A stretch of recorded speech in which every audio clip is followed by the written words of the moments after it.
So hello class 10th, welcome to Enlighten Academy. तो आज की वीडियो में कर रहे हैं हम रिप्रोडक्शन चैप्टर जो था हमारा, how do organisms reproduce, class 10th का, उसके क्वेश्चन आंसर्स करेंगे। ठीक है, इससे पिछली वीडियो में हमने उसका पूरा एक्सप्लेनेशन समझ लिया था, क्या था नहीं था। आई होप आपको समझ भी आ गई होंगी चीज़ें। ठीक है, इस वीडियो में हम उसके क्वेश्चन आंसर्स करेंगे, जो इंपॉर्टेंट क्वेश्चंस वगैरह है जो या प्रीवियस ईयर में पूछे गए।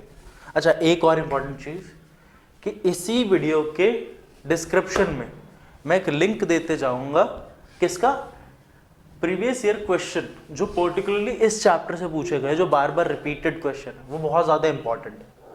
ठीक है, तो वो लिंक मैं डिस्क्रिप्शन बॉक्स में देते जाऊंगा। तुम्हारा सिंपल सा काम है उन क्वेश्चन को करना। अच्छा, एक चीज़ और याद रखना, बस पढ़ मत लेना, लिख लिख के गिरना। सबसे बेस्ट तरीका है कि उनको लिखना। क्वेश्चन पढ़ा, आंसर लिखने की कोशिश करी, क्या कीवर्ड्स मिस कर रहे हो तुम, वो पर्टिकुलरली चीज़ें देख लेना। अभी यहाँ कुछ क्वेश्चन मैं डिस्कस करूँगा, बाकी तुम्हारे डिस्क्रिप्शन बॉक्स में है। किसी में कोई डाउट हो तो मुझे टाइप कर सकते हो कमेंट बॉक्स में। तुम लोग भी और जो कैमरे के पार है वो लोग भी, दोनों अपने अपने सवाल मुझसे पूछ सकते हैं। यहाँ कुछ क्वेश्चन डिस्कस कर लेते हैं जो कुछ ज़्यादा ही रिपीट हो रखे हैं, उनको एक बार डिस्कस कर लेते हैं हम लोग। यहाँ पे कौन से ऐसे क्वेश्चन हैं जो ज़्यादा रिपीट हो रखे हैं। First question is first question जो पूछ रहा है बेटा, वो ये पूछ रहा है कि write two differences between binary fission and multiple fission in tabular form. एक टेबल बना के बाइनरी फिजन और मल्टीपल फिजन में आप क्या बता दो, डिफरेंसेस बता दो। सिंपल सा कुछ समझ लेना। फिजन का मतलब ही क्या होता है, मैंने बताया था। फिजन सिंपल सा है कि एक पेरेंट सेल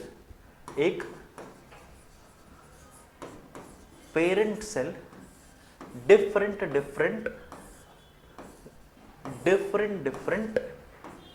बेटा डॉटर सेल्स में डिवाइड हो जाता है। एक parent cells different daughter cells में डिवाइड हो जाता है। यहां यही बोला है, the parent organism splits to form two new organisms. Clear है। अच्छा, अब फिजन में भी बेटा मैंने आपको दो चीजें बताई थी। एक बताया था बाइनरी फिजन, जब एक पेरेंट सेल दो डॉटर्स में डिवाइड हो जाए। फॉर एग्जाम्पल, ये एक अमीबा है, अब इसी से टूटकर दो अमीबा बन जाए तो ये हो गया बेटा बाइनरी फिजन। क्या हो गया, बाइनरी फिजन। ये किस में देखने को मिलता है आपको, अमीबा में, पैरामीशियम में। ठीक है, और इसमें सेकंड पॉइंट क्या बोल रहा है, ये बनते कैसे, जो फर्स्ट पेरेंट सेल है इसी का न्यूक्लियस डिवाइड होता है और दो नए डॉटर सेल्स डिवाइड करता है। क्लियर है बेटा।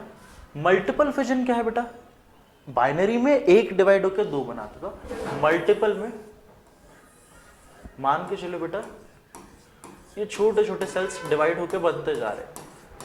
ये है Plasmodium.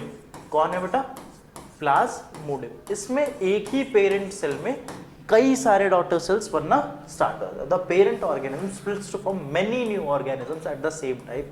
Example is Plasmodium. Clear है बेटा फर्स्ट क्वेश्चन।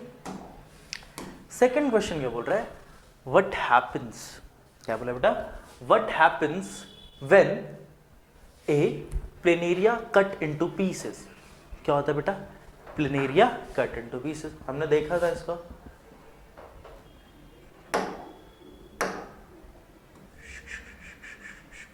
कुछ इस टाइप में बेटा। प्लेनेरिया मान के चलो ये बीच में से डिवाइड हो जाता है तीन पीस, और ये जो हर एक पीस है ये नया इंडिविजुअल बन जाएगा। When planaria is cut into two pieces or more than two pieces, then each piece grow into a complete organism. Cut होने के बाद हर पीस एक नया ऑर्गेनिज्म बन जाता है, और इसी को क्या बोलते हैं बेटा, रीजेनरेशन। क्या बोलते हैं, रीजेनरेशन। अब क्या बोल रहा है, a mature spirogyra filament attains considerable length। मतलब क्या बेटा, देखो ये एक पर्टिकुलरली स्पाइरोगाइरा है,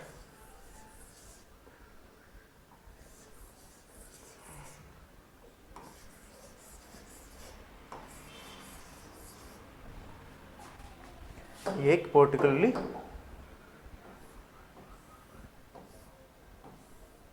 स्पाइरो गायरा, और ये पर्टिकुलरली एक फ्रेगमेंट है। क्या है बेटा? ये पर्टिकुलरली एक फ्रेगमेंट। अब क्या बोला? When a mature spirogyra filament, ये पूरा एक filament attain a considerable length, एक पर्टिकुलरली लेंथ ले लेता है, मैच्योर हो जाता है, it breaks into small pieces, और क्या होता है? स्मॉल स्मॉल पीसेस में टूटने लगता है, जिन्हें हम क्या बोलते हैं? अभी बताया मैंने आपको, फ्रेगमेंट्स। अब ये जो फ्रेगमेंट टूटे हैं, ये हर कोई क्या बन जाता है? नया इंडिविजुअल बन जाता है, और इसी प्रोसेस को बोलते हैं बेटा फ्रेगमेंटेशन। क्या बोलते हैं? फ्रेगमेंटेशन। क्लियर है? दिक्कत कोई? ठीक है। अब बोल रहा है ऑन मैच्योरेशन स्पोरेंजिया बर्स्ट। अच्छा बेटा, ये क्वेश्चन है स्पोर फॉर्मेशन का।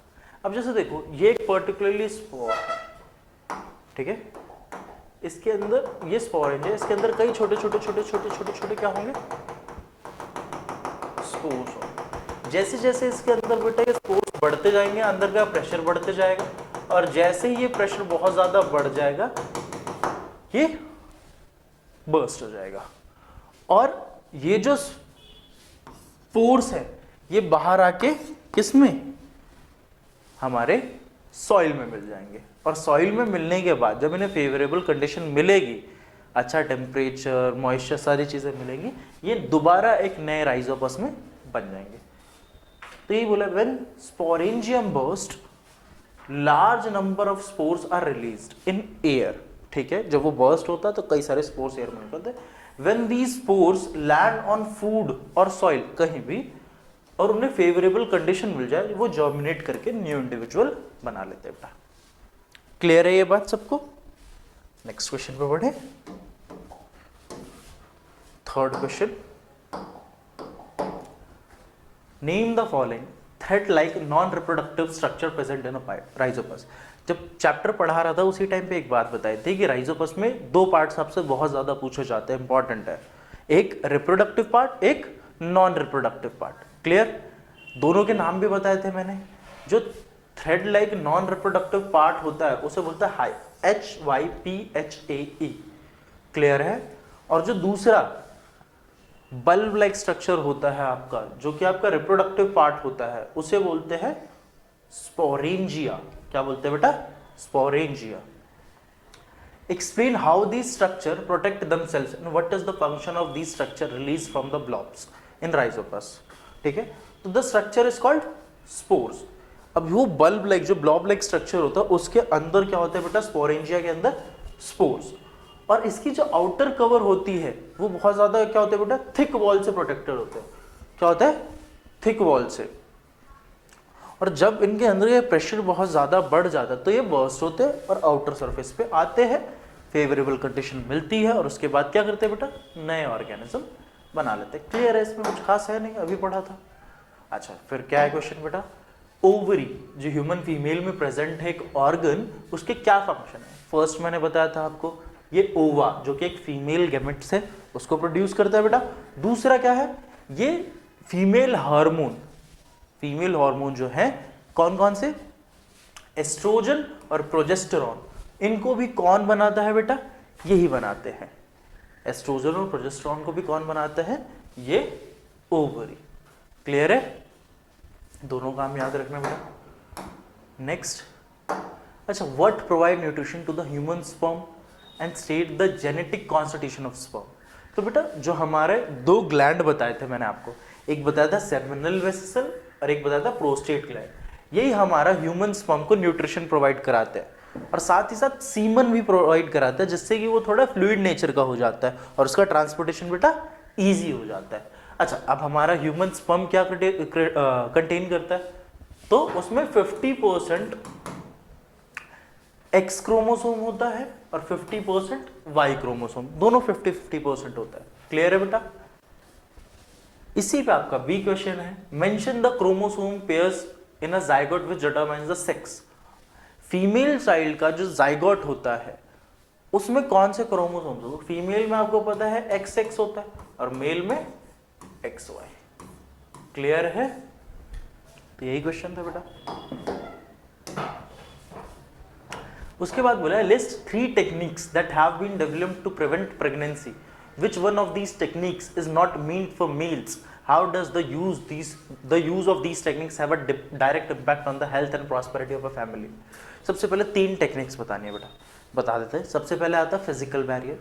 फिजिकल बैरियर का मतलब क्या कि मेल के स्पर्म और फीमेल के एग्स के बीच कोई ऐसा फिजिकल बैरियर क्रिएट कर दिया जाए जिससे कि वो दोनों आपस में मिक्स ना हो, फर्टिलाइजेशन ना हो। तो आपने कॉन्डम का यूज सुना होगा, ठीक है, तो कॉन्डम, डायफ्राम, इनका यूज हो जाता है। केमिकल मेथड्स, कई सारी ओरल पिल्स और वजाइनल पिल्स होती है बेटा, कि जैसे आफ्टर सेक्स पिल्स होती है कई सारी, कि वो पिल्स ले ली। अब फीमेल की बॉडी में बहुत ज़्यादा हार्मोनल इम्बैलेंस होता है, जिस वजह से वो एग्स प्रोड्यूस ही नहीं करते और फर्टिलाइजेशन होता ही नहीं। ये उनकी बॉडी के लिए बहुत ख़राब है, इस चीज़ को याद रखना। अच्छा, फिर बेटा सर्जिकल मेथड होते हैं। सर्जिकल मेथड में क्या होता है, मेल का जो स्पर्म है वो टेस्टिस से यूरेथ्रा तक कौन ला रहा था बेटा, वास डिफरेंस, अगर उसको ब्लॉक कर दिया जाए तो नहीं आएगा, और इसी प्रोसेस को बोलते हैं क्या, वास्कोटॉमी। फीमेल में अगर ओवरी से यूरेटर तक आने के लिए जो फेलोपियन ट्यूब है उसको ब्लॉक कर दिया जाए तो उसे क्या बोलेंगे बेटा, ट्यूबोकोटॉमी। ये कुछ मेथड्स हैं। अच्छा, इनमें से किसका यूज मेल नहीं कर सकता, तो सिंपल सी बात है, केमिकल मेथड्स का। ओरल पिल मेल्स नहीं लेते, ये ओनली फॉर फीमेल्स, क्लियर, या फिर वेजाइनल पिल, क्लियर है। अब ये डायरेक्ट इम्पैक्ट कैसे, डायरेक्ट हेल्थ पे और फैमिली की प्रॉस्पेरिटी पे कैसे इम्पैक्ट मारता है। सबसे पहले देखो, अगर बहुत ज़्यादा बच्चे पैदा करेगी एक फीमेल तो उसकी हेल्थ पे डायरेक्ट इम्पैक्ट पड़ेगा, उसकी बॉडी धीरे धीरे डिटोरिएट होती जाएगी, तो ये सारी चीज़ें हैं कुछ। अच्छा, कम बच्चे तो उसका ज़्यादा ध्यान रख पाएंगे, खर्चे कम होंगे, तो प्रॉस्पेरिटी पे भी इनडायरेक्ट इम्पैक्ट आता है, क्लियर बेटा। Next question, mention the function of each. सबका फंक्शन बताना है। सबसे पहले टेस्टिस। टेस्टिस का फंक्शन बेटा क्या होता है, स्पर्म प्रोड्यूस करना। दूसरा जो क्या बोलते हैं, मेल हार्मोन टेस्टोस्टेरोन, वो प्रोड्यूस करना, क्लियर है। उसके बाद है स्क्रोटम। स्क्रोटम एक बैग लाइक स्ट्रक्चर है जो कि बेटा टेस्टिस को होल्ड करके रखता है, और इसका टेम्परेचर रिलेटिवली बॉडी के टेम्परेचर से लो होता है, क्योंकि वो टेम्परेचर रिक्वायर्ड है प्रोडक्शन ऑफ स्पर्म के लिए। थर्ड है बेटा वास डिफरेंस। वास डिफरेंस क्या है, एक स्मॉल पैसेज है जो कि बेटा स्पर्म को टेस्टिस से यूरेथ्रा तक लाता है, बस। Prostate gland. प्रोस्टेट ग्लैंड एक ग्लैंड है जो कि नरिशमेंट प्रोवाइड कराता है किसको बेटा, स्पर्म को, और सीमन भी प्रोवाइड कराता है ताकि उनका पैसेज इजी हो जाए। ये एक स्ट्रक्चर दे रखा है बेटा फीमेल रिप्रोडक्टिव ऑर्गन का, इसमें आपको पर्टिकुलर पार्ट्स बताने हैं। वन अगर आप देख पा रहे हो तो क्या है, ये एक फेलोपियन ट्यूब, ये यहाँ ovary, second first fallopian tube, second ovary. सबसे पहले यहाँ ओवा था, एक्स था, वो फेलोपियन ट्यूब से यहाँ गया। थर्ड पार्ट क्या है आपका बेटा, यूट्रस या फिर वॉर्म। उसके बाद ये बात चीज क्या है बेटा, आगे सर्विक्स, क्या बोलते हैं बेटा, सर्विक्स। और लास्ट में ये आ जाता है बेटा वजाइना।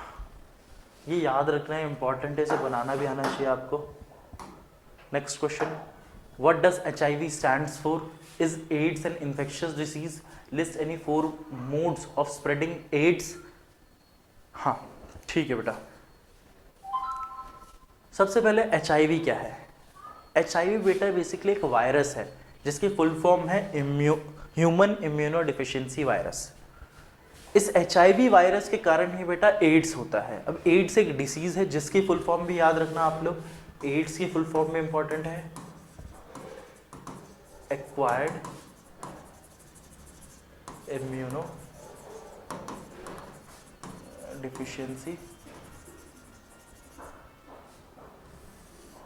सिंड्रोम। ये भी याद रखना बेटा, एक्वायर्ड इम्यूनो डिफिशियंसी सिंड्रोम, ये भी इंपॉर्टेंट था। अच्छा, अब एड्स एक इन्फेक्शियस डिसीज है, हमें पता है।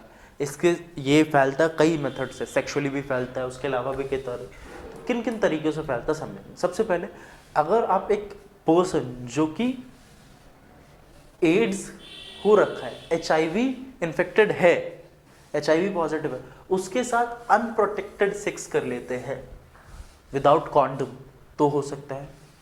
अब हॉस्पिटल जाते हैं, आपने देखा होगा बेटा, निडल्स या सिरेंजेस को तोड़ के, सिरेंजेस जो होते हैं तोड़ के तब आपको नई सिरेंजेस से कुछ भी किया जाता है। रीजन हो सकता है कि जिससे आपसे पहले जिस पर्सन को वो निडल्स यूज करेंगे वो HIV पॉजिटिव हो, उनको ना पता होगा, तो ये प्रिकॉशंस के लिए किया जाता है।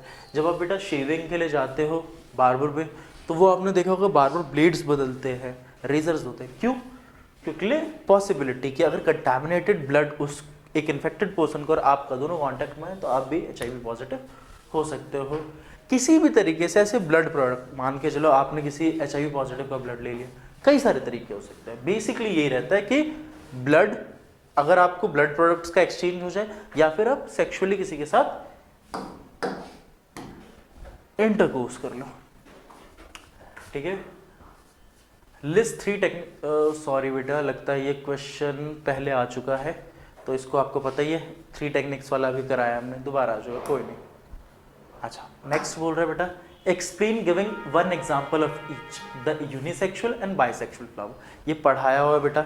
यूनिसेक्सुअल फ्लावर का मतलब क्या? ऐसा फ्लावर जिसमें एक ही रिप्रोडक्टिव ऑर्गन हो, और बाइसेक्सुअल जिसमें दोनों रिप्रोडक्टिव ऑर्गन हो, मेल रिप्रोडक्टिव ऑर्गन भी हो, फीमेल रिप्रोडक्टिव ऑर्गन।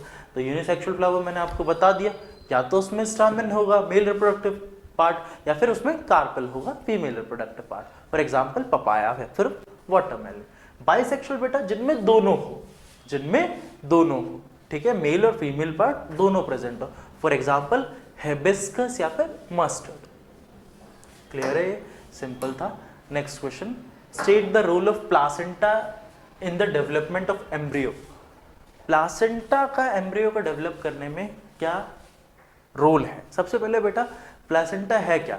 प्लासेंटा एक फिजियोलॉजिकल, एक फिजिकल कनेक्शन है, एक डिस्क लाइक स्ट्रक्चर है। Placenta is a disc like structure, a physiological connection between embryo and uterine wall.